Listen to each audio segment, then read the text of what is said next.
I would like now to introduce Felicia Yap.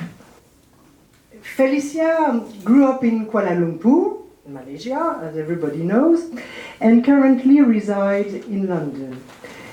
She read biochemistry at Imperial College in London, followed by a doctorate in history at the University of Cambridge.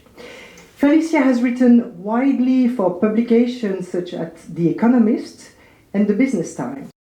She has published 2 novels, the speculative literary thrillers Yesterday, published by Mulholland Books, Little Brown and Company in 2017, which was her debut novel, and Future Perfect, published by Wildfire this year, 2021, this spring actually.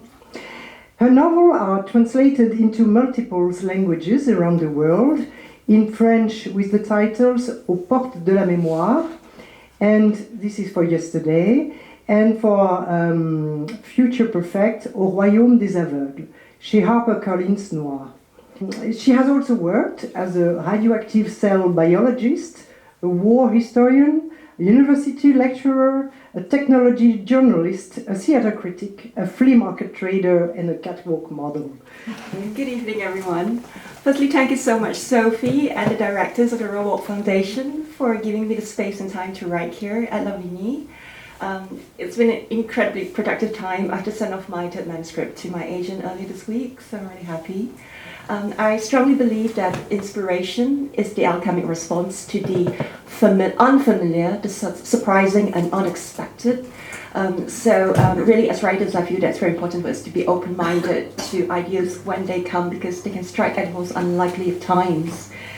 So for Yesterday, the idea actually came to me while I was on a journey on a way to dance studio, when a question just popped into my head. How do you solve a murder if you can only remember one day, which is yesterday? So I was really intrigued by, a possibility of solving a crime in a world where, the detective, the murderer, and the victim and the suspects all have one day memory. So I literally started writing the next day, and this book, Yesterday, grew out of that precise moment on a journey. Now the second book, Future Perfect, the idea for it happened in a more unusual location. It happened on a catwalk. So just before I walked onto the runway, a backstage assistant handed me a really heavy handbag. And I had no time to say no. I was given it, so I had to go with it.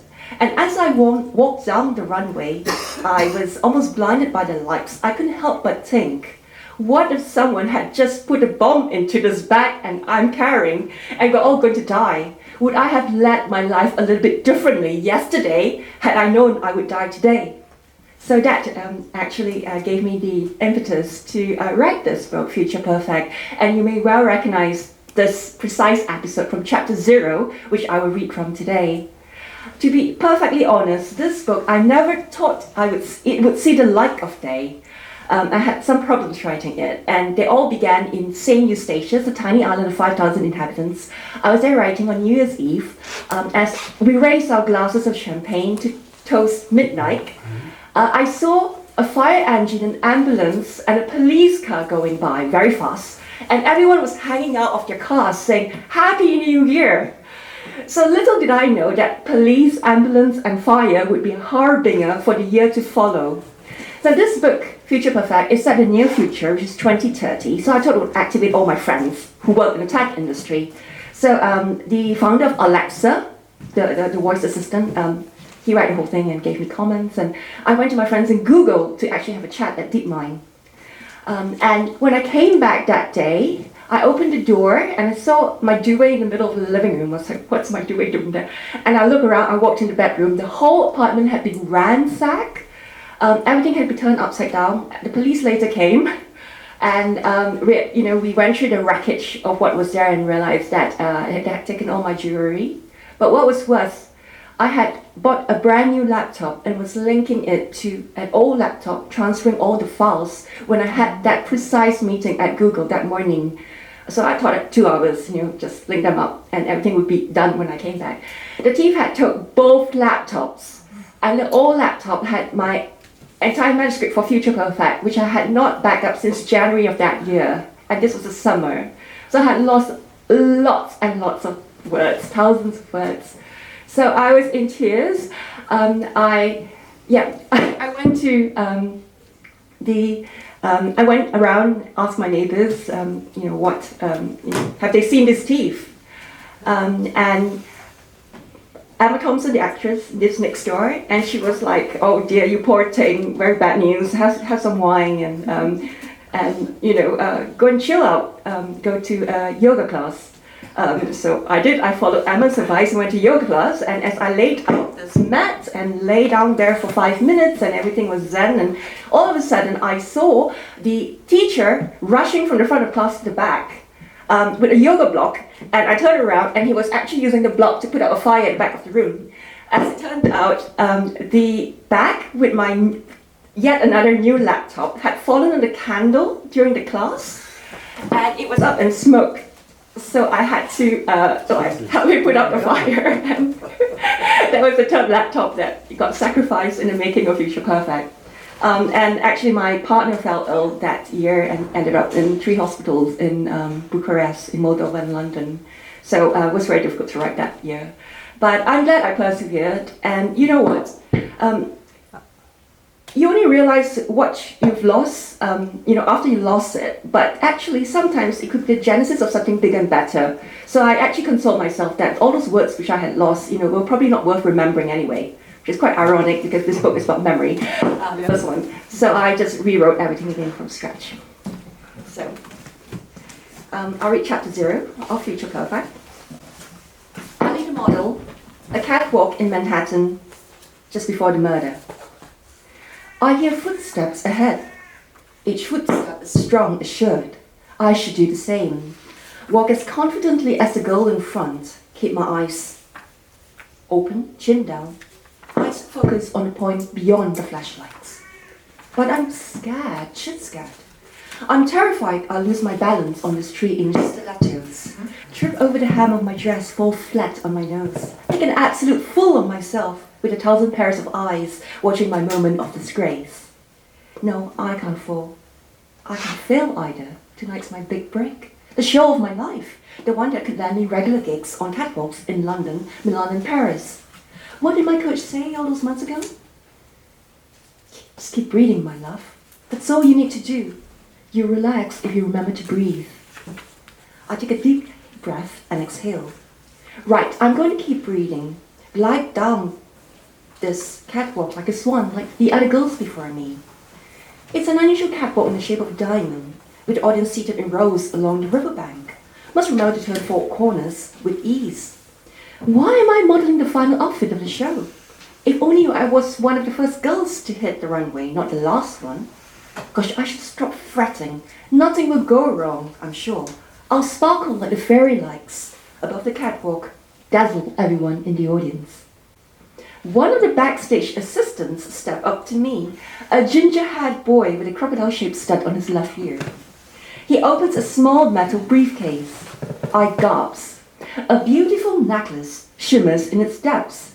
The centerpiece ruby, framed by diamonds, is almost as large as a quail egg. Xander thinks you should wear this, he says, whipping the piece out and hooking it around my neck. This damn thing costs $278,000, so don't even think of running away with it. I won't, I say. You look a bit worried, babe. Here, give me a smile. He's interrupted by yet another backstage helper, a tall man in neatly pressed trousers and shirt, holding a giant Russell Gold handbag. Xander wants you to carry this, says the man, thrusting the handbag in my direction. Says you should give a small twirl when you get to the end of a runway for River Schumann's sake. I take the bag from him, only to frown. It's unusually heavy. Did you put bricks inside, I say. The man grins. Good leather weighs a ton, he says. This is choicest snakeskin. Mamba, apparently. Oh, I say. Good luck. Thanks. You're on now. A petite girl in neon pink and green spectacles is waving her clipboard at me in a frantic fluster. This way, please. I stagger forward with the handbag, and I'm ushered to a small waiting area with black curtains, dazzling rays of light fanning out beneath their billowing falls. The music and cheers from the audience sound twice as loud in here. This band is really going for it tonight, even if they are an aging bunch of pop rockers. The red-haired model, waiting in front of me, is wearing an eye-popping scarlet outfit, one as sinuously slinky as mine. Her lips are curled in a small nervous pout. 5, 4, 3, 2, 1. A voice hisses. Move. The girl steps out into the lights in a soft rustle of fabric. 20 seconds. The same voice barks at me. I step up, still grimacing at the way of the back. Tick-tock. I jump. What on earth is that noise? I strain my ears, but I can only hear the lead singer belting to the microphone, followed by a cacophony of drum rolls and yet another giant round of applause from the audience. Did I imagine it? Was it part of the infectious tune blasting from the loudspeakers? 10 seconds. I heard something, I say, turning blindly in the direction of the voice. It sounded weird. 5, 4, 3, 2, 1. Move. But I can't. I feel my chest constricting, something holding, pinning me down. It's the leaden weight of fear. Tick-tock, tick-tock. Oh God, says the voice. Move it, girl. Someone prods me hard on my right shoulder. I stumble forward through the curtains, onto the catwalk, and into a blinding pool of light. I blink, momentarily disorientated. A stream of red lights dissipates into the darkness ahead. On the left, almost like an airport landing strip, the lead singer is still crooning away into the microphone. The audience is erupting again with wild cheers. Yikes! 1,000 pairs of eyes are staring at me. Focus, a voice in my head screams. You've got to focus. Keep breathing.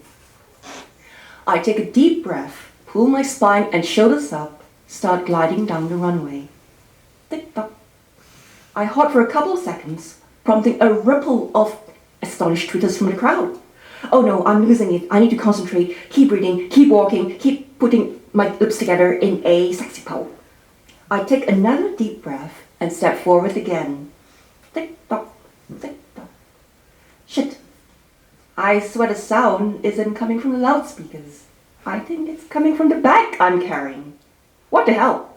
Tick-tock, tick-tock. White hot terror strikes my heart. I freeze. I hear alarm murmurs rippling through the audience. I should be gliding forward, gliding serenely, but I can't. I'm reduced to a petrified statue, one draped in the color of fear. Two thoughts rush to my head in a dizzying blur. One, there's 1,000 people in this space, and they're all going to die. Tick-tock, tick-tock, tick-tock. The second is this, I'm going to die too. Thank you very much for listening.